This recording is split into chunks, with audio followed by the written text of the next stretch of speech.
मुझसे शादी करोगी? मुझे तो यकीन ही नहीं हो रहा है। वृंदा, तुम बार में नहीं थी और खूबसूरत भी, और मैं नहीं चाहता था कि कोई भंवरा तुम्हें छुए, इसलिए तुमसे शादी कर ली।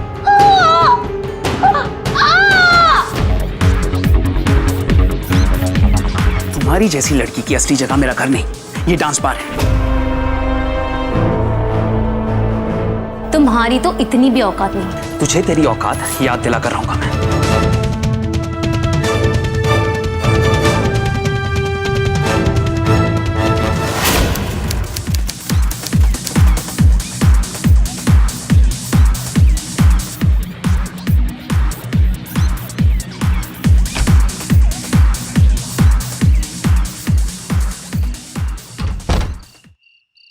टैक्सी!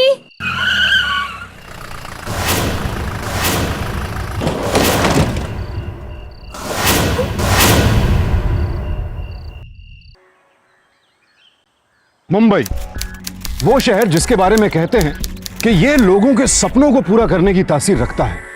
इसीलिए हर रोज हजारों लाखों लोग अपने सपनों की उंगली थामे इस शहर की तरफ खींचे चले आते हैं। लेकिन इनमें बहुत से लोग ऐसे भी होते हैं जो अपनी मर्जी से यहां नहीं आते, बल्कि उन्हें उनकी मजबूरी इस माया नगरी की तरफ खींच लाती है, और फिर वो हालात के भंवर में फंसकर अपना सुख चैन सब कुछ खो बैठते हैं।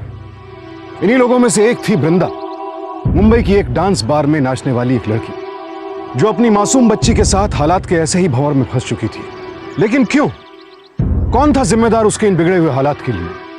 क्यों वो अकेली जूझ रही थी अपने हालात से? कहां था उसका पति, उसकी मासूम बच्ची का पिता, जिसका फर्ज था उन्हें संभालना, उनका साथ देना? ये अपराधी प्रवृत्ति के लोग क्यों वृंदा को इस शहर से बाहर खदेड़ने पर तुले हुए थे? इन सारे सवालों का जवाब छिपा है उन मजबूरियों में जो 2 साल पहले वृंदा को मुंबई खींच लाई थी। अरे वृंदा, कैसी है मेरी बच्ची? तुम बहुत अच्छा किया जो गांव छोड़कर शहर आ गई।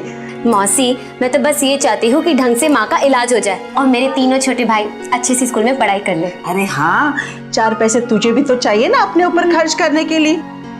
वैसे 25,000 रुपए तो कमा ही लेगी।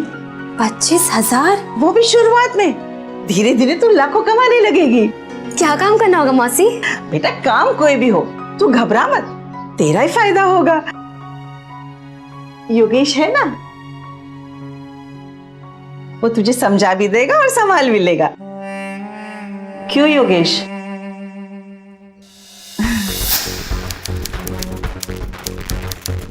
योगेश, यहाँ क्या काम करना होगा?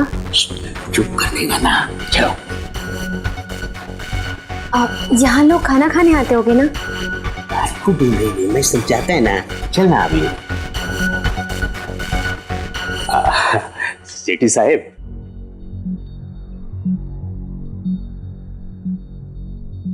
सेठी साहेब देखा, बराबर आए ना।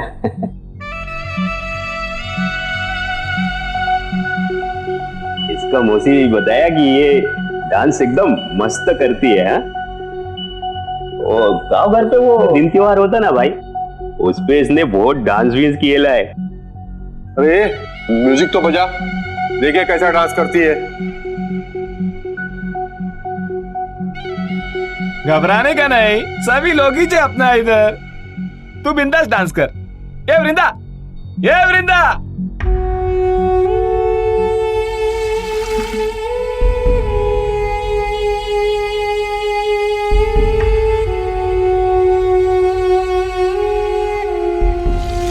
वृंदा, उस जगह को ना बार बोलते हैं, बार, जहाँ लोग खाने पीने और नाच देखने आते हैं। अगर किसी को नाच पसंद आता है तो वो पैसे देते हैं।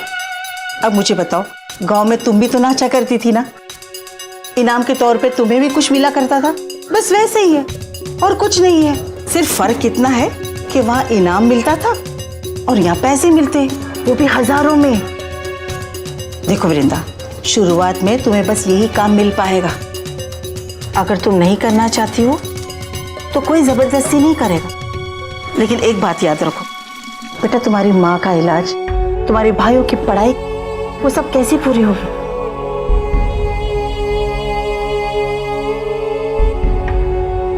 मैं तो तेरे भलाई के लिए बोल रही थी, आगे तेरी मर्जी।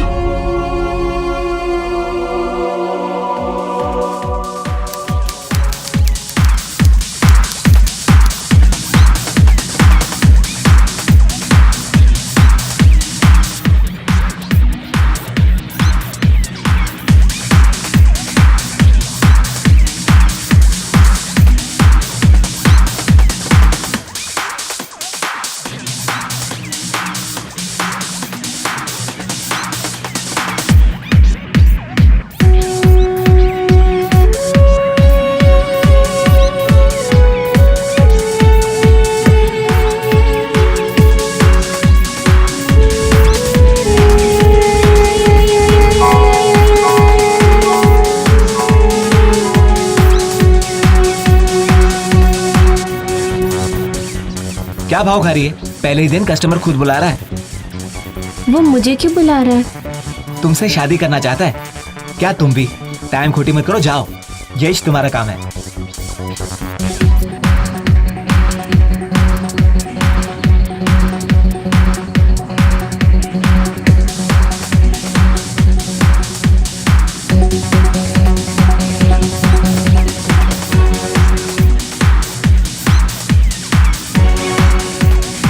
यहाँ पर नहीं हो? नाम क्या है तुम्हारा? वृंदा। वृंदा, नाम तो अच्छा है, लेकिन तुम अच्छा नहीं कर रहे हो, पता है? तुम्हें डांस करना चाहिए, क्योंकि मुझे यकीन है कि जितनी खूबसूरत तुम दिखती हो उतना ही खूबसूरत तुम्हें डांस आता होगा। और तुम जानती हो मैं तुम्हें यह सलाह क्यों दे रहा हूं?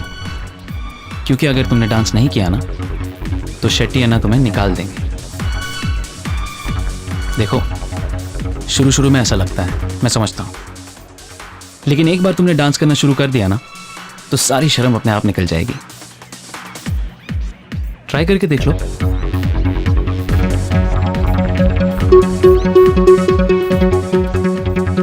मुंबई में ना जाने कितनी ही लड़कियां अलग अलग वजहों से बार जैसी जिंदगी को अपनी तकदीर बना बैठती हैं। यहां आना जितना आसान होता है उतना ही मुश्किल होता है यहां से वापस अपनी जिंदगी में लौट पाना। लेकिन वृंदा को इस कड़वी सच्चाई का अंदाजा तक नहीं था। उसकी आंखों में तो बस एक ही सपना था, अपनी मां के इलाज और भाइयों की पढ़ाई के लिए पैसे कमाकर वापस गांव लौट जाना। और यही वजह थी कि 5 दिनों तक लगातार बार में आने के बावजूद उसके कदम नाचने के लिए नहीं उठ पा रहे थे।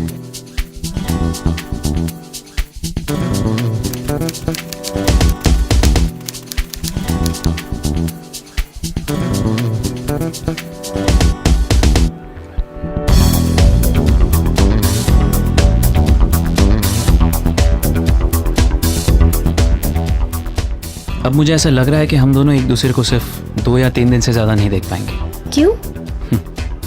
क्योंकि अगर तुम उसी तरह कोने में खड़ी रही तो कौन रखेगा तुम्हें यहाँ पर? या तो तुम यहाँ पर शौक से आती हो, मतलब तुम्हें पैसों की जरूरत नहीं, या तो तुम्हें डांस करना नहीं आता। ऐसी बात नहीं है, डांस करना आता है, मगर यहाँ सब अजीब नजरों से घूरते रहते हैं।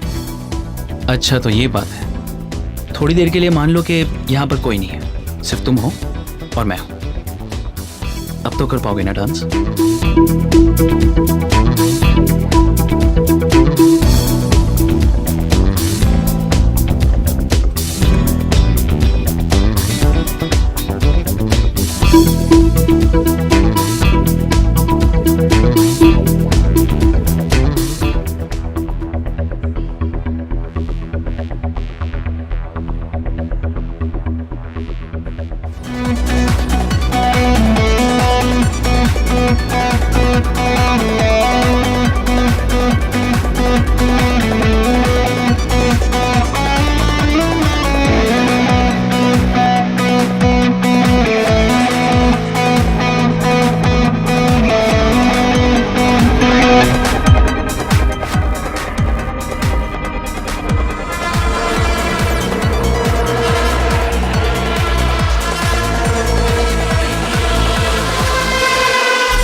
योगेश, मुझे लगता है कि अब ज्यादा पैसे कमाने का वक्त आ गया है। तुम एक काम करो, रियो बार में जाके उसके बारे में बात करो। मौसी, तू सपने तो अच्छे देखती है, पर वो बिंद्रा है ना, किसी कस्टमर को हाथ भी नहीं धरने देती। और तू लंबा हाथ मारने की बात करती है, हैं? वो तुम मुझ पे छोड़ दे। अरे वृंदा, बेटी कहाँ चली? ये ले, ये है तुम्हारे पैसे। अब तुम ज्यादा पैसे देखने की आदत डाल लो। अच्छा, तुम्हारे लिए खुशखबरी है। क्या खुशखबरी मौसी? मैंने योगेश से कह के रियो बार में तुम्हारे लिए बात करवाई है। वो शहर का बहुत ही महंगा और मशहूर बार है। वहाँ एक रात में तो लाखों बरसते हैं, लाखों, यहाँ से 5 गुना ज्यादा। अरे वाह, ये तो बहुत अच्छी बात है। मैं अभी चलती हूँ, थोड़ी देर में वापस आ जाऊंगी। कहाँ जा रही हो? अब वो किसी से मिलना था। जाओ। ये किससे मिलने गई होगी? वहीं अपने आशिक आशीष से मिलने। लगातार झोली में गिर रहे रुपयों की बारिश ने वृंदा की हिचक धीरे धीरे कम कर दी। वो चाची और योगेश जिनकी बदौलत वो यहां तक पहुंची थी, वो भी उसकी कमाई दौलत से अपनी जेबें भरने में जुटे थे। वृंदा की झिझक कम हो रही थी और उन दोनों का लालच बढ़ता जा रहा था। और आखिरकार उन्होंने वृंदा को उस नर्क में धकेलने की साजिश रच डाली जहां उन्हें वृंदा की इज्जत, उसकी असमत की मोटी रकम मिलने वाली थी। लेकिन वृंदा की किस्मत ने उसके लिए कुछ और ही तय कर रखा था।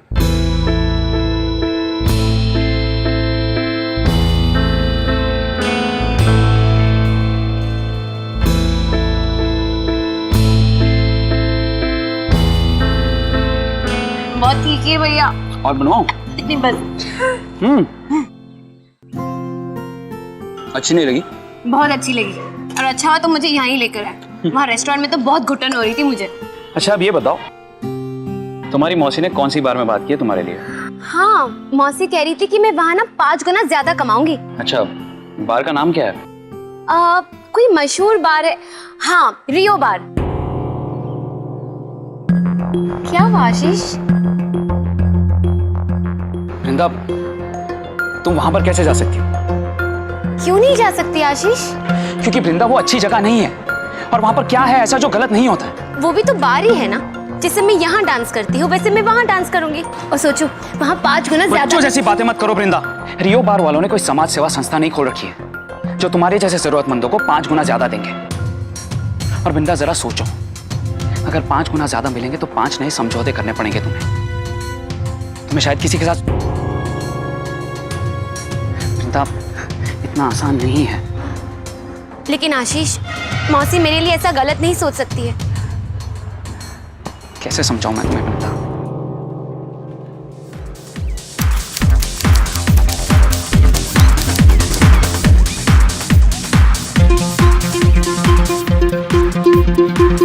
वृंदा, मैंने कुछ सोचा है।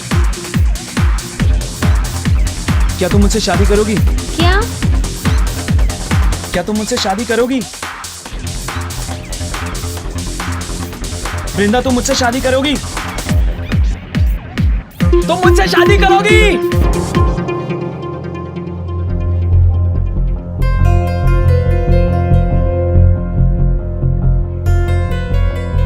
अरे हाँ कर दे। यहाँ पर पैसे फेंकने वाले तो बहुत है, लेकिन दिल फेंकने वाला ये एक ही बंदा है। हाँ कर दे इससे शादी।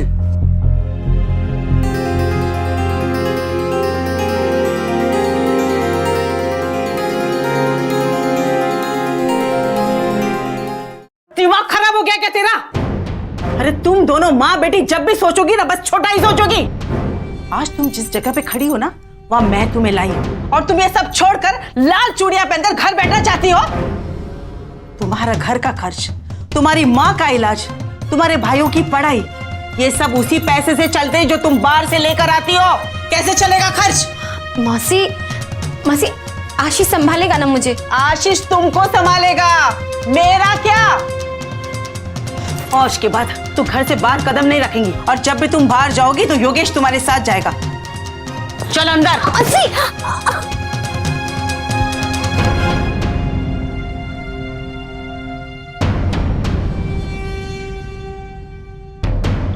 बहुत ज्यादा गुस्सा कर दिया था ना उस वक्त। कोई बात नहीं, अभी देखना, ऐसा अच्छा मेकअप कर दूंगी कि लोग देखते रह जाएंगे। हाँ? अरे अभी क्या ना, 2.5 लाख से कम पे बात नहीं बनेगा। अभी देखो तुमको जमता है ना, तो ताबड़तोड़ मेरे को बताने का, नहीं तो मैं दूसरा पार्टी से बात करता है। हाँ, अभी जल्दी बताओ। कोई बात नहीं बेटा, आदत पड़ जाएगी धीरे धीरे तुम्हें भी। अरे कौन है योगेश? क्या कर रहे हो? कौन हो तुम? आशीष, आशीष बोल के तू छोड़िए, जा रही है। मेरी बिंदा को दान करोगे तुम लोग? आज के बाद अगर बिंदा की तरफ आग भी उठाकर देखा ना तुम लोग ने तो जान ले लूंगा। आशीष, ठीक नहीं कर रहा तू। अपने नए घर को अपने हाथों से खोलिए। कब?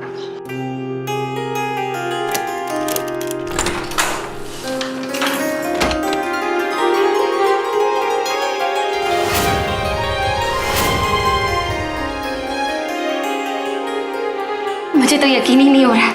थोड़ा सा छोटा है लेकिन एडजस्ट कर लेंगे।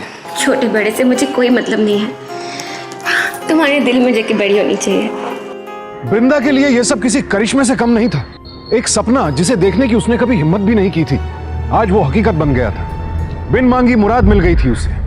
आशीष जैसे इंसान का प्यार, अपना घर, खुशहाल आज और सुरक्षित कल का यकीन, जिंदगी से और क्या मांग सकती थी। देखते ही देखते 1.5 साल बीत गया और फिर वृंदा की जिंदगी में वो मोड़ आया जो एक शादीशुदा औरत के लिए कुदरत की सबसे बड़ी नेमत होती है।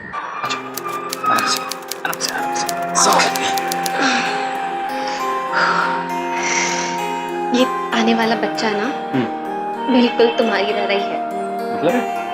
मतलब ये है कि दिन भर ये सोया रहता है और रात में इधर उधर लाते मारता रहता है।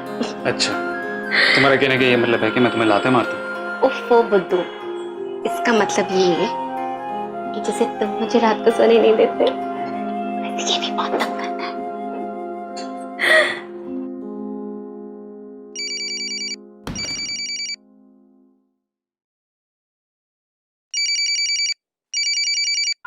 हाँ हेलो। हाँ ठीक है, मैं कल तक पहुंचता हूँ। आशीष, कहाँ जाना है आपको? शहर से कुछ दिनों के लिए बाहर जाना पड़ेगा, जमीन का मामला है। लेकिन आशीष, आखिरी दिनों में बच्चा कभी भी, और इस वक्त में तुम्हारा मेरे साथ होना बहुत ज्यादा जरूरी है। वृंदा, बिजनेस भी तो जरूरी है ना, और अगर नहीं गया तो बहुत बड़ा नुकसान हो जाएगा। तुम चिंता क्यों करती हो? मैं बहुत जल्द वापस आ जाऊंगा और मैं आस पड़ोस वालों को बोल के जाऊंगा कि तुम्हारी देख रेख करें। कुछ ही दिनों की तो बात है। ठीक है, मैं आपको बहुत मिस करूंगी। तुम मुझे मिस करोगी तो हमारे होने वाले बच्चे से बात कर लोगी। मेरा क्या होगा? सोचता हूं कोई नई पकड़ लो। हाँ?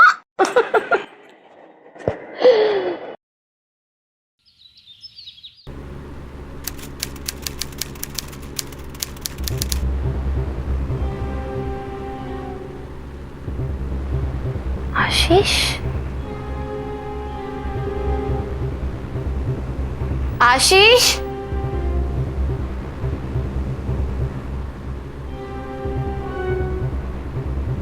आशीष, आशीष,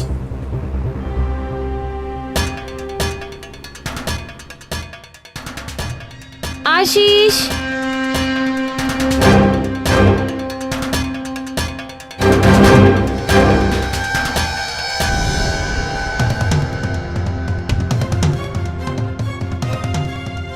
डायल किया गया नंबर इस वक्त पहुंच के बाहर है।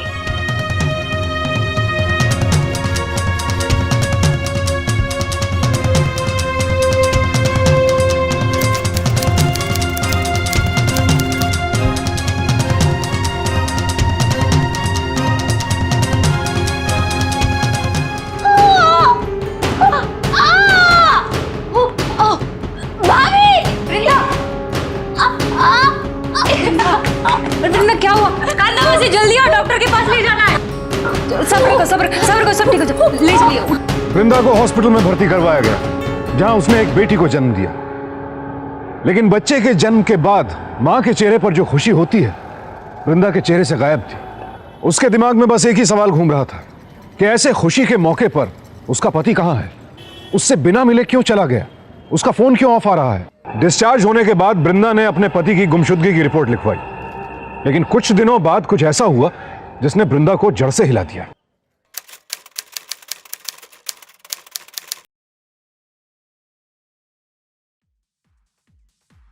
हेलो। आशीष, आशीष अब कहाँ है? अब जाते हुए मुझसे मिलकर भी नहीं गए। मैंने कितना फोन ट्राई किया पर कभी लगता ही नहीं था। आपने अपनी तरफ से कभी ट्राई क्यों नहीं किया? आपको पता है क्या, आपको बेटी हुई है। हाँ, अब बाप बन गए हैं। बिल्कुल आप बन ही गई है।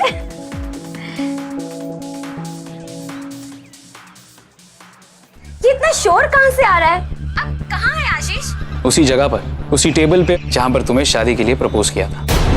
आज के बाद मुझे फोन करने की कोशिश मत करना, और मेरा तुमसे कोई भी लेना देना नहीं है।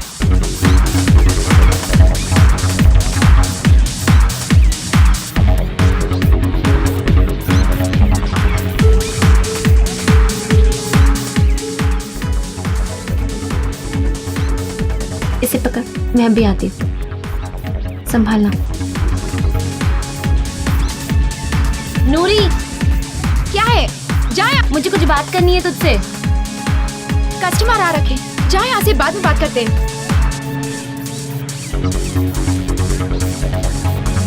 मुझे बता दो, आशीष कहाँ है? जब वो तुझसे कोई रिश्ता ही नहीं रखना चाहता है तो उसके पीछे चक्कर लगाने का क्या फायदा है? नूरी, वो मेरा पति है, ऐसे कैसे वो मेरी जिंदगी से जा सकता है? जैसे वो मेरी जिंदगी से चला गया था जब तू उसकी जिंदगी में आई थी। तुम मुझसे चाहती थी, इस बात की मुझे बिल्कुल भी खबर नहीं थी। अगर मुझे पता होता तो मैं कभी तुम्हारे और आशीष के बीच नहीं आती। हमारे बीच सब कुछ था वृंदा, सब कुछ। पर तेरे आने के बाद मैं दूसरी बन गई। पर देखो, तू तो आज दूसरे के लाने के लायक भी नहीं रह गई।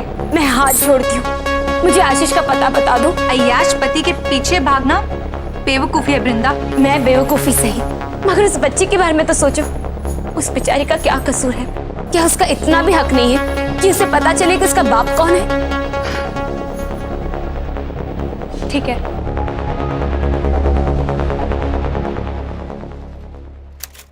आशीष,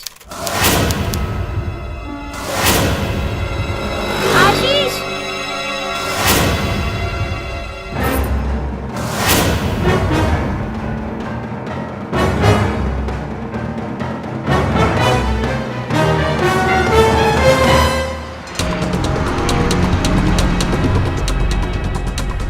कौन है जो तुम्हें बार बार देख रही है? मैं नहीं जानता ये कौन है। तुम्हें ये ऐसे क्यों देख रही है? मैं तो खुद हैरान हूँ। शायद पागल होगी। हाँ, पागल ही लगती।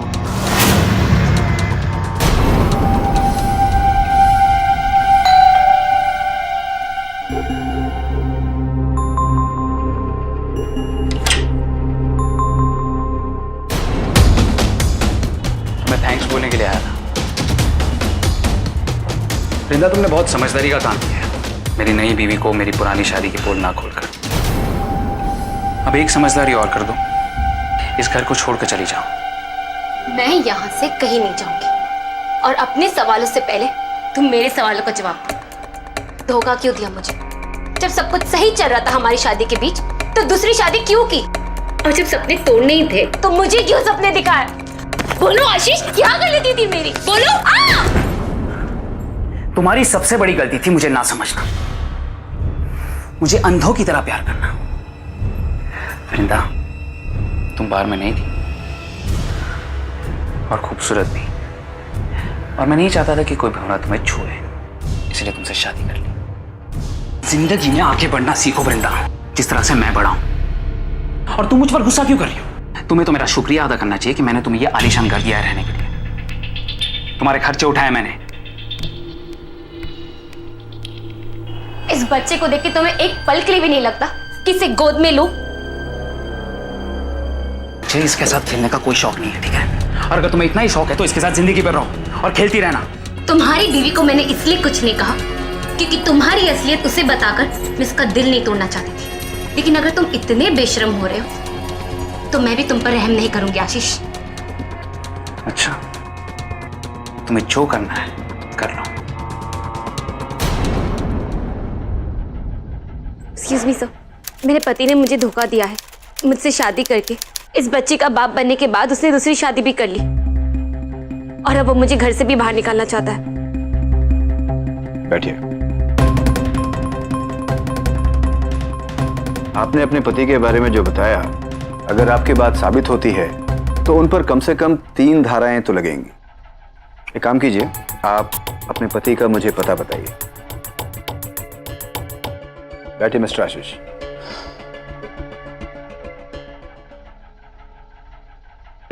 मिस्टर आशीष, वृंदा ने आपके खिलाफ कंप्लेंट दर्ज कराई है कि आपने उससे शादी की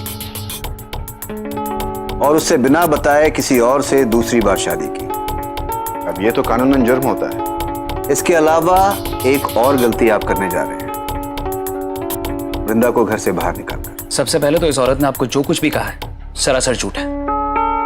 हाँ, मंदिर में हमने छोटे मोटे वादे किए थे, लेकिन इसे ना तो समाज की भाषा में शादी कहा जा सकता है और ना ही कानून की भाषा में। और इंस्पेक्टर साहब, सबसे इंपॉर्टेंट बात, मैं एक बिजनेसमैन हूं, कंस्ट्रक्शन का बिजनेस है मेरा। इस समाज में अभी भी थोड़ी बहुत इज्जत बाकी है, तो मैं क्यों एक बार डांसर से या नाचने वाले से शादी करूंगा? आपके पास इनसे शादी करने का कोई प्रूफ है? आई मीन मैरिज सर्टिफिकेट या कोई दूसरा प्रूफ? सर, इस बच्चे से बड़ा प्रूफ और क्या हो सकता है? नहीं, बच्चा तो शादी का सबूत नहीं हो सकता। देखो वृंदा, इनसे आपकी शादी का आपको कोई ना कोई सबूत तो देना ही होगा। इंस्पेक्टर साहब, जब शादी हुई ही नहीं तो ये सबूत कहां से लेगी थी आप? ये झूठी रिपोर्ट लिखाकर आपका और मेरा, हम दोनों का वक्त बर्बाद कर रही है, परेशान कर रही है हमें। और इंस्पेक्टर, सही मायनों में तो इसके खिलाफ मैं रिपोर्ट लिखवाने वाला था। वृंदा ने मुझे रिक्वेस्ट किया था कि उसे घर की जरूरत है, मुझे तरस आ गया इस पर। मैंने कुछ दिनों के लिए वृंदा को अपना घर रहने के लिए दे दिया, और अब जब मुझे पैसों की जरूरत है, जब मैं वो घर बेचना चाहता हूं, तो वृंदा वो घर खाली नहीं कर रही। इंस्पेक्टर, शायद इसके पास अपनी झूठी शादी का सबूत ना हो, लेकिन मेरे पास उस घर के सारे कागजात हैं। सर, एक पल के लिए मुझे भूल जाइए, लेकिन इस बच्चे का क्या? आशीष को इसके बारे में तो सोचना ही होगा ना। देखिए मिस वृंदा, इस मामले में मैं आपकी कोई मदद नहीं कर सकता, और मिस्टर आशीष का घर तो तुम्हें लौटाना ही होगा।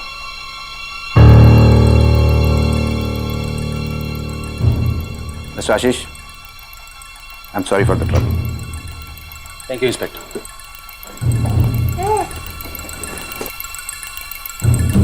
बदकिस्मती ने जैसे वृंदा को चारों तरफ से घेर लिया था। शादी के झांसे में फंसाकर आशीष ने उसका नाजायज इस्तेमाल किया, घर से बेघर करके उसे ऐसी जगह ला खड़ा किया जहां मंजिल तो दूर, उसे कोई रास्ता तक नजर नहीं आ रहा था। ऐसे में उसे सहारा दिया कभी बार में उसके साथ काम करने वाली उसकी सहेली मोहिनी ने, उसे अपने घर में रहने की जगह देकर। लेकिन वृंदा को उस पर बोझ बनना मंजूर नहीं था, और उसका सोचना सही भी था। किसी के सहारे कुछ दिन गुजारे जा सकते हैं, बहुत मजबूरी हो तो महीने साल गुजारे जा सकते हैं, लेकिन पूरी जिंदगी तो नहीं। गांव लौट कर जाती तो अपने भाइयों और अपनी मां का सामना कैसे करती? अब उसके सामने कोई और रास्ता नहीं बचा था सिवाय इसके कि वो खुद अपने हक के लिए आवाज उठाए, इंसाफ की मांग करे अपने और अपनी बच्ची के लिए, और यही उसने किया। लेकिन क्या उसकी आवाज सुनी गई?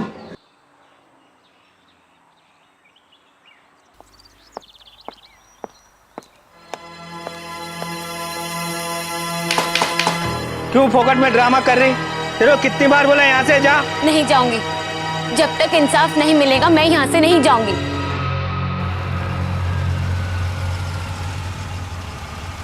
तू अभी तक यहीं बैठी है? अगर तू अभी के अभी इस वक्त नहीं गई तो जबरदस्ती तुझे निकाल के बाहर फेंकना पड़ेगा। जो करना है कर लो, मैं यहाँ से कहीं नहीं जाऊंगी। सर, तुम घर क्यों नहीं जाती? आपने मुझे घर से निकाला, तो अब आप ही बताइए, ये बच्चे को लेकर कहाँ जाओ? बंद करो ये ड्रामा, चुपचाप यहाँ से चले जाओ। कोई है क्या रे? सामने।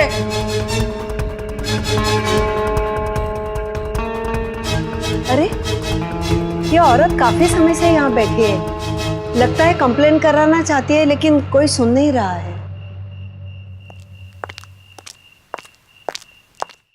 कौन हो तुम बेटा? मेरी उम्र गुजर गई है औरतों के केसेस लड़ते लड़ते। जवान, बूढ़ी, अमीर, गरीब, सभी तरह के औरतों के लिए मैं केसेस लड़ चुकी हूँ, लेकिन तुम्हारा केस कुछ अलग है, उलझा हुआ है। आशीष जिसके घर में तुम रह रही थी, उस घर का कोई भी बिल, कोई भी एग्रीमेंट तुम्हारे नाम नहीं है। आपने जो कुछ भी कहा सब सच है, मगर मेरे लिए सबसे बड़ा सच ये बच्चा है। बस आशीष इसकी जिम्मेदारी ले, इस बच्ची को उसका हक मिले, कानूनी कार्रवाई होने में वक्त और पैसा दोनों लगेंगे। ये केस मैं तुम्हारे लिए फ्री में लड़ भी लूं, फिर भी कुछ तो पैसे चाहिए ना। इस महिला वकील से मिलने के बाद बृंदा को पता चला कि जिस पति पत्नी के रिश्ते की दुहाई देकर वो इंसाफ की मांग कर रही थी, वो रिश्ता तो कभी बना ही नहीं था। न आशीष उसका पति था, न वो उसकी पत्नी। जिस रिश्ते के धोखे में उसने अपनी जिंदगी का 1.5 बरस गुजार दिया, उसे लिव इन रिलेशनशिप कहते हैं। लिव इन रिलेशनशिप एक ऐसा रिश्ता जहां एक पुरुष और स्त्री आपसी रजामंदी से बिना शादी किए, बिना एक दूसरे की जिम्मेदारी उठाए, बिना कस्में वादे खाए एक दूसरे के साथ रहते हैं, ताकि एक दूसरे को अच्छी तरह जान सके, समझ सके और यह यकीन हो जाए कि वो एक दूसरे के साथ एक अच्छी जिंदगी बिता सकते हैं। अगर सब कुछ ठीक रहता है तो वो शादी के बंधन में बन जाते हैं, वरना बिना किसी शिकवा शिकायत अपनी अपनी अलग राह पर चल पड़ते हैं। लेकिन इसमें महिला और पुरुष दोनों की रजामंदी शामिल होती है। लेकिन बृंदा के साथ ऐसा नहीं हुआ था। आशीष ने उसे धोखा दिया था। लेकिन अब जबकि यह बात साफ हो चुकी थी कि उसके और आशीष के बीच में कभी कोई रिश्ता था ही नहीं, तो फिर हक का सवाल कैसे पैदा होता है? हाँ माँ, मैं बिल्कुल ठीक हूँ और बहुत जल्दी काम भी मिल जाएगा। मेरी खांसी बहुत बढ़ गई है अभी, सांस लेने में बहुत तकलीफ होती है। इलाज के पैसे भी तो नहीं है ना। मैं तो सोच रही हूँ कि तीनों बेटों को स्कूल से निकाल दूँ। इसके पैसे नहीं है मेरे पास। नहीं नहीं माँ, ऐसा मत करना, बस थोड़ी हिम्मत रखिए। मैं जल्दी आपके पास पैसे भेजूंगी और फिर सब ठीक हो जाएगा, कोई दिक्कत नहीं होगी। तमाम परेशानियों और मुश्किल हालात के बावजूद बृंदा ने अपने लिए हक की जंग छेड़ी। लेकिन उसके सामने सिर्फ यही एक चुनौती नहीं थी। अपना और अपनी बेटी का पेट पालने के अलावा अपने परिवार को संभालना, उनकी जरूरतों को पूरा करना भी उसी की जिम्मेदारी थी और इसके लिए पैसों की जरूरत थी। लिहाजा उसे मजबूरन एक बार फिर उसी रास्ते पर अपने कदम बढ़ाने पड़े जहां से उसने इस सफर की शुरुआत की।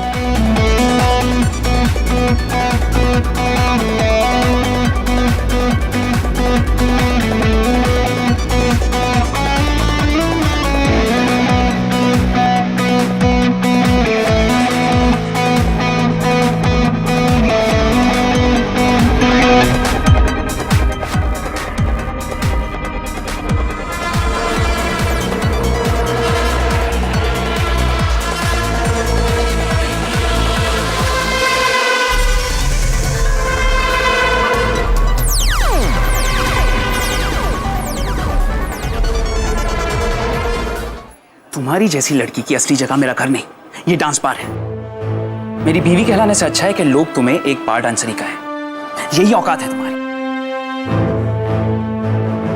तुम्हारी तो इतनी भी औकात नहीं। छोड़ मुझे, छोड़।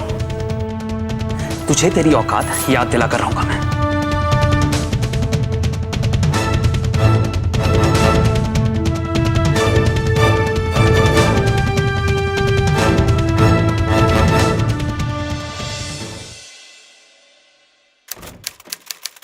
अरे बृंदा, आओ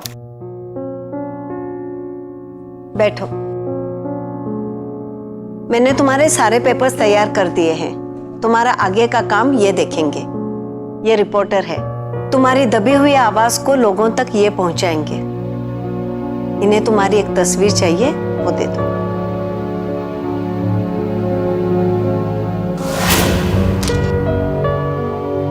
बृंदा के जो कदम रात को बार में थिरकते, वही सुबह होते कोर्ट कचहरी के चक्कर लगाने लगते। यह सिलसिला 6 महीनों तक चला, लेकिन बृंदा ने हिम्मत नहीं हारी और आखिरकार उसकी जिद रंग लाने लगी। आशीष ने सोचा था कि उसकी शिकार हुई बाकी लड़कियों की तरह बृंदा भी चुप रहेगी और गुमनामी के अंधेरों में कहीं खो जाएगी, लेकिन ऐसा नहीं हुआ। अब आशीष को बृंदा से डर लगने लगा।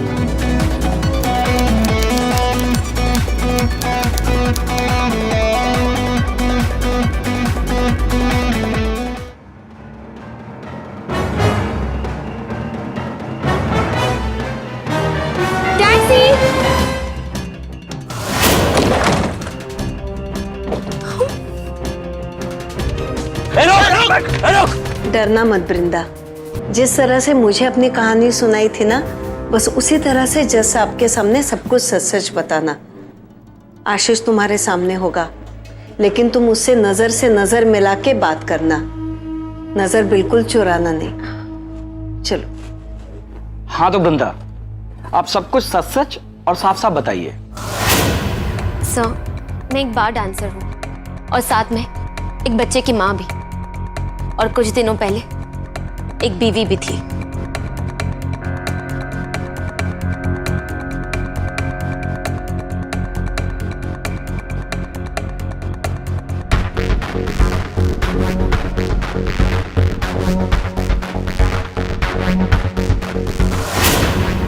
वृंदा और आशीष, मैंने आप दोनों की बातें सुनी। इट अपीयर्स टू मी कि आशीष और वृंदा, इन दोनों के बीच में जो कुछ भी था उसे शादी नहीं कहा जा सकता। लेकिन जब दो वयस्क अपनी मर्जी से एक दूसरे के साथ रहते हैं तो ये लिव इन रिलेशनशिप कहलाता है, रजामंदी है। लेकिन जब लिव इन रिलेशनशिप में रहते रहते वक्त ज्यादा हो जाए तो पार्टनर और उसके बच्चे का खर्चा उठाने की जिम्मेदारी बराबर से बनती है। इसलिए इन सारी बातों को मद्देनजर रखते हुए यह अदालत ये फैसला सुनाती है कि मिस्टर आशीष वृंदा को 25,000 रुपए महीने का खर्चा देंगे, और जब तक वृंदा अपने रहने का इंतजाम कहीं और नहीं कर लेती तब तक मिस्टर आशीष उसे घर से नहीं निकाल सकते। पर सर, ऐसा करने से मेरा client. No argument, decision is final. Sir, मैं एक और बात कहने की इजाजत चाहती हूँ। कहिए। सर, आशीष ने ऐसा सिर्फ मेरे साथ ही नहीं बल्कि एक और लड़की के साथ किया है जिसे मैं बहुत अच्छी तरह से जानती हूँ। वो उसी डांस बार में काम करती है जब मैं काम करती हूँ। उसका नाम नूरी है। आवाज बंद करो अपनी तुम।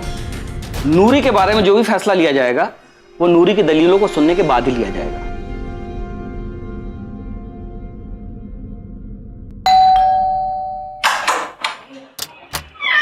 अरे नूरी, तुम? हाय वृंदा। आओ, अंदर आओ।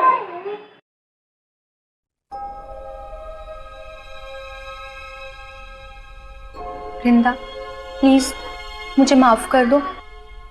मैंने तुम्हारे साथ बहुत गलत किया। मैंने तुम्हें बहुत गलत समझा और तुमने तो सिर्फ मेरे हक की बात की।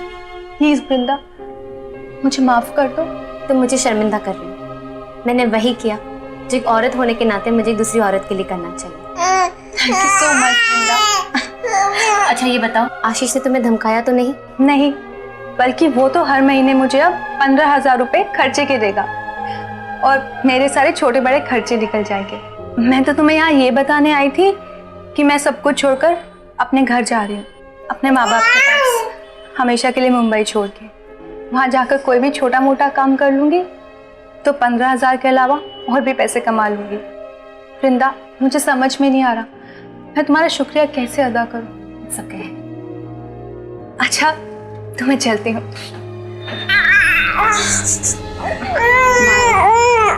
अपना ध्यान रखना और मुन्नी का भी। अक्सर लोग कानूनी लड़ाई से डरते हैं क्योंकि वो अपने अधिकारों और उनकी रक्षा के लिए बने कानूनों के प्रति जागरूक नहीं होते हैं। शायद इसीलिए अन्याय बर्दाश्त करते हैं। लेकिन वृंदा ने ऐसा नहीं किया। उसने हिम्मत दिखाई अन्याय के खिलाफ आवाज उठाने की, और अदालत ने वृंदा और आशीष के रिश्ते को लिव इन रिलेशनशिप के दायरे में रखते हुए वृंदा के हक में फैसला सुनाया। वृंदा की इसी हिम्मत की बदौलत उसके साथ उसी बार में काम करने वाली नूरी को भी इंसाफ मिला। आशीष जैसे लोग सोचते हैं कि अलग से कोई कानून ना होने की वजह से वो लिव इन रिलेशनशिप में मिलने वाली आजादी का फायदा उठाकर किसी भी लड़की की जिंदगी से खिलवाड़ कर सकते हैं। लेकिन कम से कम अब तो उन्हें समझ जाना चाहिए कि ऐसा नहीं है। इस रिश्ते की शुरुआत करने वाले हर इंसान को, फिर वो चाहे पुरुष हो या स्त्री, इससे जुड़े हर पहलू की अच्छी तरह से जानकारी कर लेनी चाहिए। हमारी कानून व्यवस्था में शादी के रिश्ते की तरह लिव इन रिलेशनशिप के लिए अलग से कोई एक्ट नहीं है। लेकिन एक अरसा साथ में गुजारने के बाद कानून ऐसे रिश्ते में लड़की को वही अधिकार देता है जो किसी शादीशुदा महिला को मिलते हैं। मसलन अगर कोई पुरुष एक लंबे अरसे तक साथ रहने के बाद इस रिश्ते को खत्म करना चाहे तो उसे आईपीसी के सेक्शन 125 के तहत महिला को मासिक भत्ता देने के लिए मजबूर किया जा सकता है। यदि इस रिश्ते से बच्चे पैदा होते हैं तो वो बच्चे रिश्ता खत्म होने के बाद भी अपने पिता की संपत्ति पर अपना हक जता सकते हैं। और अगर इस रिश्ते के दौरान पुरुष साथी अपनी महिला साथी के साथ किसी भी प्रकार की शारीरिक या मानसिक हिंसा करता है तो वो महिला डोमेस्टिक वायलेंस एक्ट 2005 के तहत अपने पुरुष साथी पर केस करके उसे सजा तक दिलवा सकती है। रिश्ता चाहे शादी का हो या आपसी रजामंदी का, दोनों में कोई बुराई नहीं। बुराई है तो बिना सोच विचार किए, बिना संबंधित कानूनी पहलुओं को जाने रिश्ता बनाने में। अगर वृंदा आशीष पर मैरिज सर्टिफिकेट के लिए जोर डालती, अगर उसके घर में रहकर अपने नाम से किसी भी बिल के भुगतान की डिटेल्स रखती, तो उसकी लड़ाई आसान हो जाती। हमारा मकसद है आपको सावधान करना, लेकिन सावधानी बरतनी तो आपको ही पड़ेगी। समस्या को निमंत्रण देकर उसका समाधान ढूंढने से बेहतर तो है कि सतर्क रहें, सावधान रहें।